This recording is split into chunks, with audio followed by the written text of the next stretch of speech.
Welcome to future with SSC classes. जैसा कि आप लोगों को पता होगा, हम एसएससी जीडी की तैयारी कर रहे हैं और आप लोग अपना अच्छे से तैयारी करते रहिए। मैं डेली आपके लिए न्यू क्वेश्चन लाती रहूंगी। चलिए देखते हैं आज का क्वेश्चन। निम्नलिखित में से कौन सा श्रीलंका का पारंपरिक नृत्य रूप है? Which of the following is the traditional dance form of Sri Lanka? A Bihu, B Kandyan नृत्य, सी भरतनाट्यम, डी कथक। इसका सही जवाब है कंडियन नृत्य।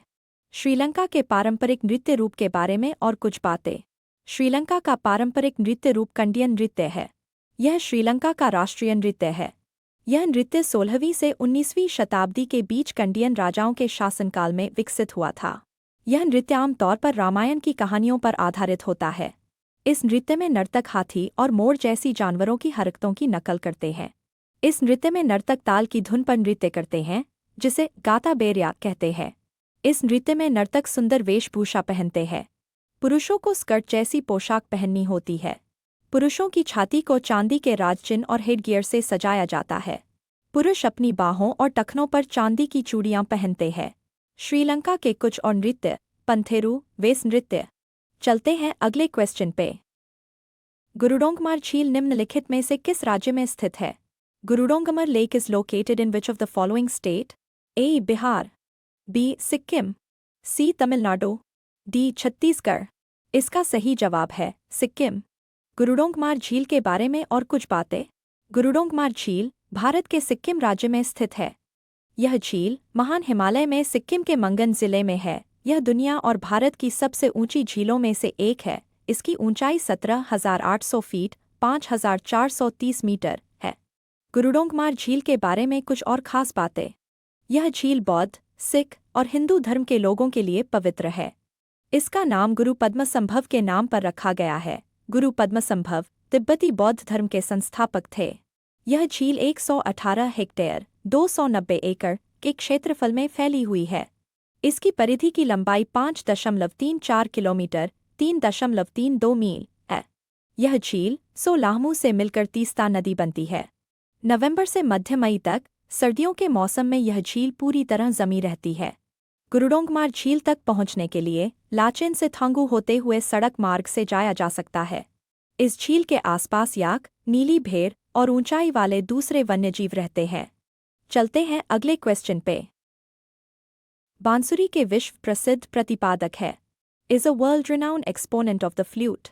ए Anjanibai Malpekar, B Meera Banerjee, C Ajay Chakravarty, D Hariprasad Chaurasia. इसका सही जवाब है हरिप्रसाद चौरसिया। पंडित हरिप्रसाद चौरसिया बांसुरी के विश्व प्रसिद्ध प्रतिपादक है। वे एक भारतीय शास्त्रीय बांसुरी वादक और संगीत निर्देशक थे। उन्होंने भारतीय शास्त्रीय संगीत को वैश्विक स्तर पर प्रसिद्धि दिलाई। वे शास्त्रीय संगीत की परिधि को आम जनता तक पहुंचाने वाले दुर्लभ संगीतकारों में से एक थे। पंडित हरिप्रसाद चौरसिया के बारे में कुछ और बातें। उनका जन्म 1 जुलाई 1938 को इलाहाबाद में हुआ था। भारत सरकार ने उन्हें 1992 में पद्म भूषण और 2000 में पद्म विभूषण से सम्मानित किया था। वे हिंदुस्तानी शास्त्रीय शैली के दिग्गज थे। चलते हैं अगले क्वेश्चन पे। पैरालंपिक 2020 पदक तालिका में भारत की रैंकिंग क्या थी? What was India's ranking in the Paralympics 2020 medal table? A 20, B 24, C 13, D 10। इसका सही जवाब है 24। टोक्यो पैरालंपिक 2020 के बारे में और कुछ बातें। टोक्यो पैरालंपिक 2020 भारत रिकॉर्ड 19 पदकों के साथ 24वें स्थान पर रहा, जिनमें 5 स्वर्ण, 8 रजत और 6 कांस्य पदक शामिल थे। यह भारत का अब तक का सर्वश्रेष्ठ प्रदर्शन था। टोक्यो पैरालंपिक 2020 से जुड़ी कुछ और बातें। भारत के उद्घाटन समारोह में भाला फेंक खिलाड़ी टेक चंद और समापन समारोह में निशानेबाज अवनी लेखरा ध्वजवाहक थे। इस पैरालंपिक का थीम गीत कर दे कमाल तू था, जिसे संजीव सिंह ने गाया और संगीतबद्ध किया था।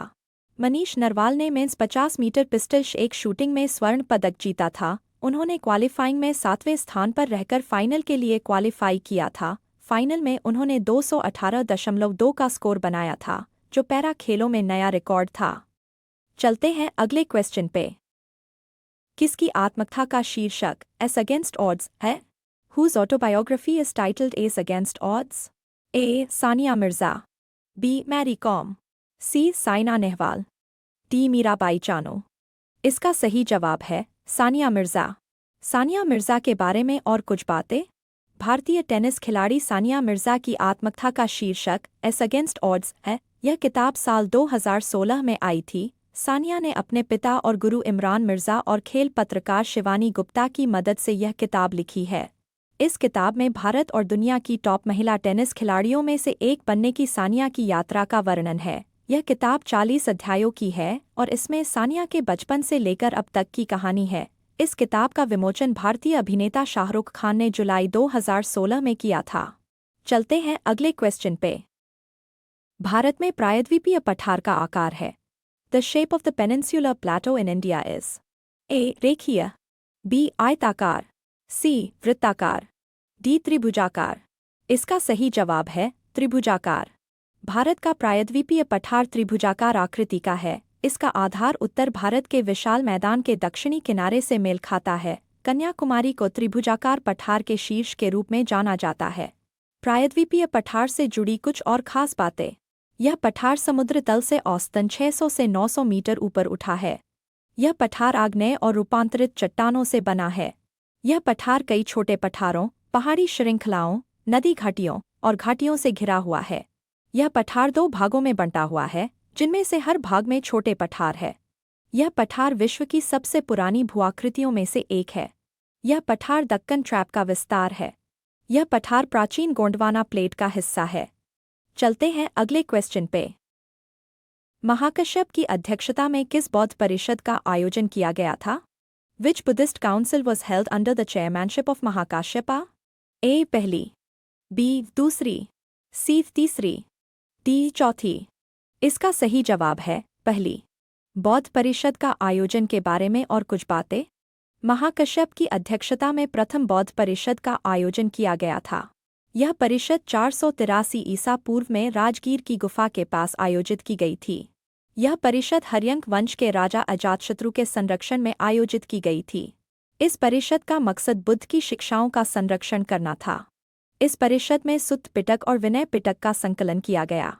इस परिषद में आनंद ने सुत्त का पाठ किया और उपाली ने विनय सुनाया। चलते हैं अगले क्वेश्चन पे। प्रसिद्ध लोसुंग उत्सव निम्नलिखित में से किस राज्य में मनाया जाता है? The famous Losoong festival is celebrated in which of the following states? A Assam, B Sikkim, C Manipur, D Rajasthan. इसका सही जवाब है सिक्किम। यह त्योहार सिक्किम के फोडोंग और रुमटेक मठों में मुखौटा नृत्य से पहले मनाया जाता है। चलते हैं अगले क्वेश्चन पे। 2023 में एशियाई चैंपियंस ट्रॉफी हॉकी टूर्नामेंट किस शहर में आयोजित किया गया था? In which city was the Asian champions trophy hockey tournament held in 2023? A Chennai, B Ahmedabad, C Delhi, D Surat. इसका सही जवाब है चेन्नई। 2023 में एशियाई चैंपियंस ट्रॉफी के बारे में और कुछ बातें। 2023 पुरुष एशियाई चैंपियंस ट्रॉफी आधिकारिक तौर पर प्रायोजन कारणों से हीरो एशियाई चैंपियंस ट्रॉफी चेन्नई 2023 के रूप में जाना जाता है। पुरुष एशियाई चैंपियंस ट्रॉफी का 7वां संस्करण था, जो एशियाई हॉकी महासंघ द्वारा आयोजित 6 सर्वश्रेष्ठ एशियाई राष्ट्रीय टीमों के लिए पुरुषों का फील्ड हॉकी टूर्नामेंट था। चलते हैं अगले क्वेश्चन पे। राष्ट्रपति ने कुल कितने लोगों को पद्म भूषण अवार्ड वर्ष 2024 दिए? To how many people did the President give Padma Bhushan Award, year 2024? A. 7, B. 9, C. 17, D. 20। इसका सही जवाब है 17। साल 2024 में राष्ट्रपति ने 17 लोगों को पद्म भूषण से सम्मानित किया था। यंग लियू, व्यापार और उद्योग, अश्विन बालचंद मेहता, चिकित्सा, सत्यव्रत मुखर्जी, मरणोपरांत, सार्वजनिक मामले, राम नाइक, सार्वजनिक मामले। इसके अलावा साल 2024 में 5 लोगों को पद्म विभूषण और 110 लोगों को पद्मश्री से सम्मानित किया गया था। कुल मिलाकर राष्ट्रपति ने साल 2024 में 132 लोगों को पद्म पुरस्कार से सम्मानित किया था।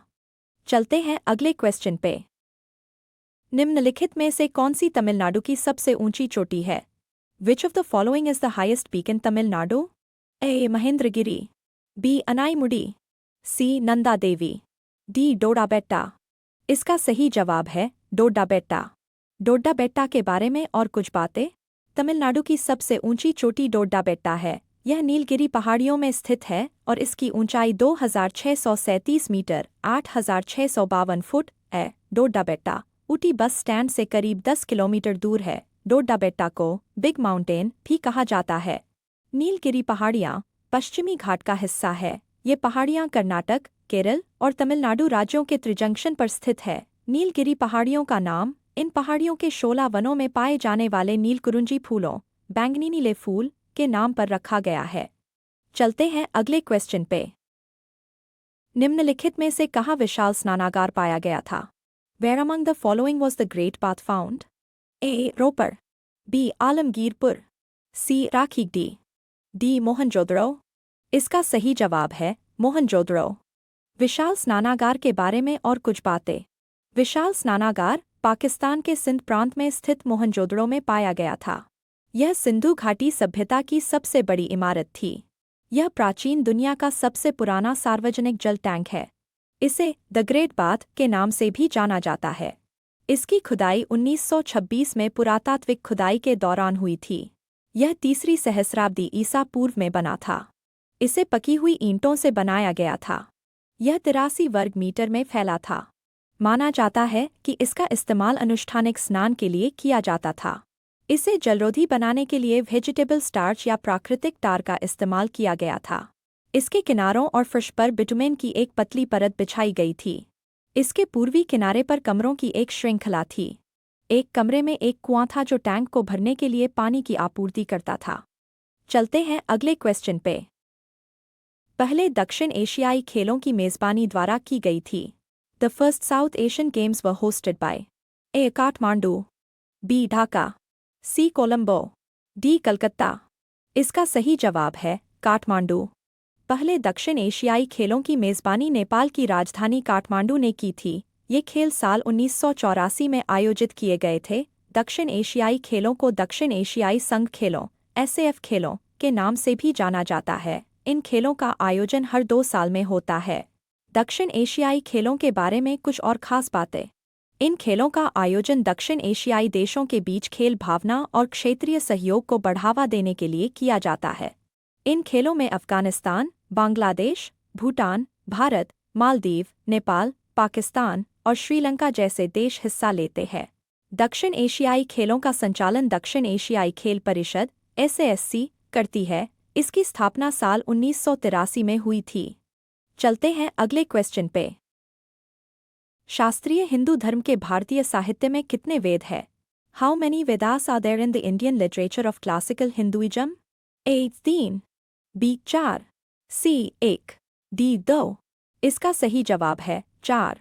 शास्त्रीय हिंदू धर्म के भारतीय साहित्य में 4 वेद हैं: ऋग्वेद, यजुर्वेद, सामवेद, अथर्ववेद। वेद प्राचीन भारतीय धार्मिक ग्रंथों का एक विशाल संग्रह है। ये संस्कृत में रचित हैं और हिंदू धर्म के ईश्वर के वचन माने जाते हैं। वेदों में सामान्य जीवन, व्यवहार, प्रकृति और धर्म से जुड़ी जानकारी और निर्देश शामिल है। वेदों के बारे में कुछ और बातें। वेद मौखिक रूप से पारित धार्मिक ग्रंथ है। वेदों के अलावा 6 वेदांग भी हैं। ये है शिक्षा, कल्प, व्याकरण, ज्योतिष, छंद और निरुक्त। चलते हैं अगले क्वेश्चन पे। प्रधानमंत्री मत्स्य संपदा योजना की अवधि क्या है? What is the duration of प्रधानमंत्री मत्स्य संपदा योजना? A. 7 वर्ष, B. 6 वर्ष, C. 8 वर्ष, D. 5 वर्ष। इसका सही जवाब है 5 वर्ष। प्रधानमंत्री मत्स्य संपदा योजना के बारे में और कुछ बातें। प्रधानमंत्री मत्स्य संपदा योजना (PMMSY) को वित्त वर्ष 2020 से 21 से वित्त वर्ष 2024 से 25 तक 5 साल के लिए लागू किया गया है। इस योजना के तहत सरकार मछली उत्पादन को बढ़ाने, निर्यात को बढ़ाने और मछुआरों को रोजगार के अवसर देने का लक्ष्य रख रही है। इस योजना के तहत सरकार कई तरह की मदद देती है, जैसे कि मछुआरों को मात्स्यिकी से जुड़े सामान और उपकरण खरीदने में मदद, प्राकृतिक आपदाओं या दुर्घटनाओं से प्रभावित मछुआरों को वित्तीय मदद, बंदरगाहों और कोल्ड स्टोरेज चेन जैसे बुनियादी ढांचे के निर्माण के लिए मदद। इस योजना का लाभ लेने के लिए आधिकारिक वेबसाइट pmmsy.dov.gov.in पर जाकर आवेदन करना होता है। आवेदन के साथ ज़रूरी दस्तावेज भी अपलोड करने होते हैं। चलते हैं अगले क्वेश्चन पे। निम्नलिखित में से किस वस्तु में फाइबर की उच्च मात्रा पाई जाती है? Which of the following items contains high amount of fiber? A. साबुत अनाज, B. अंडा, C. मछली, D. दूध। इसका सही जवाब है साबुत अनाज। इनमें से कई चीज़ों में फाइबर की मात्रा ज़्यादा होती है। दालें और बीन्स जैसे मूंग दाल, चना, राजमा और लोबिया। साबुत अनाज या अनाज से बनी ब्रेड, छिलके सहित आलू, पॉपकॉर्न, हरी पत्तेदार सब्जियां, मौसमी फल, चोकर, गेहूं का आटा, एवोकाडो, नाशपाती। फाइबर शरीर के लिए ज़रूरी कार्बोहाइड्रेट है जो पाचन में मदद करता है। फाइबर से हमें पोषण नहीं मिलता। फाइबर की मात्रा बढ़ाने के लिए आप इन चीज़ों को खा सकते हैं: साबुत गेहूं का पास्ता, बलगर गेहूं, भूरे चावल, बेक्ड आलू, उबले हुए नए आलू। चलते हैं अगले क्वेश्चन पे। राष्ट्रीय युवा दिवस या युवा दिवस भारत में किस मनाया जाता है? नेशनल यूथ डे और युवा दिवस is celebrated on which day in India? A. 14 अप्रैल को, बी. 12 जनवरी को, सी. 26 नवंबर को, डी. 26 जनवरी को। इसका सही जवाब है 12 जनवरी को। राष्ट्रीय युवा दिवस हर साल 12 जनवरी को मनाया जाता है। यह दिन भारत के महान विचारक, दार्शनिक और सामाजिक सुधारक स्वामी विवेकानंद के जन्मदिन के रूप में मनाया जाता है। भारत सरकार ने साल 1984 में स्वामी विवेकानंद के जन्मदिन को राष्ट्रीय युवा दिवस के रूप में मनाने की घोषणा की थी। राष्ट्रीय युवा दिवस के बारे में कुछ और खास बातें। इस दिन को विवेकानंद जयंती के नाम से भी जाना जाता है। यह दिन देश के युवाओं का सम्मान करने और उन्हें स्वामी विवेकानंद के विचारों और दर्शन को अपनाने के लिए प्रोत्साहित करने का दिन है। इस दिन देश के सतत विकास लक्ष्यों पर भी ध्यान केंद्रित किया जाता है। इस दिन स्कूल और कॉलेज में थीम के साथ प्रतियोगिताएं रखी जाती है। इस दिन बच्चे स्वामी विवेकानंद के अनमोल विचारों के बारे में बताते हैं। स्वामी विवेकानंद के बारे में कुछ खास बातें। उनका असली नाम नरेंद्र नाथ दत्त था। वे वेदांत के एक प्रभावशाली और विख्यात आध्यात्मिक गुरु थे। 25 साल की उम्र में ही उन्होंने सांसारिक मोह माया त्याग दी थी और सन्यासी बन गए थे। चलते हैं अगले क्वेश्चन पे। अखिल भारतीय हरिजन सेवक संघ की स्थापना निम्नलिखित में से किस वर्ष में हुई थी? In which of the following year was the all India Harijan Sevak Sangh established? A. 1928, B. 1932, C. 1942, D. 1919। इसका सही जवाब है 30 सितंबर 1932। अखिल भारतीय हरिजन सेवक संघ की स्थापना 30 सितंबर 1932 को हुई थी। इसकी स्थापना महात्मा गांधी ने की थी। यह एक गैरलाभकारी संगठन है। इसका मुख्यालय दिल्ली के किंग्सवे कैंप में है। इस संगठन की स्थापना के पीछे मकसद था भारत में अस्पृश्यता को खत्म करना, हरिजन या दलित लोगों के लिए काम करना, भारत के वंचित वर्ग का उत्थान करना, समाज के सामाजिक और आर्थिक रूप से वंचित वर्ग, खासकर दलित समुदाय के कल्याण के लिए काम करना। महात्मा गांधी ने 7 नवंबर 1933 से देशव्यापी हरिजन अभियान चलाया था। इस अभियान की शुरुआत सेवाग्राम आश्रम से हुई थी। उन्होंने पूरे देश का भ्रमण किया था। उनका मकसद लोगों को दलित उत्थान, अस्पृश्यता निवारण और सभी के कल्याण के प्रति जागरूक करना था। आज के लिए इतना ही। मैं मिलूंगी न्यू वीडियो में न्यू क्वेश्चन के साथ। तब तक के लिए आप अपना तैयारी करते रहिए। Thanks for watching.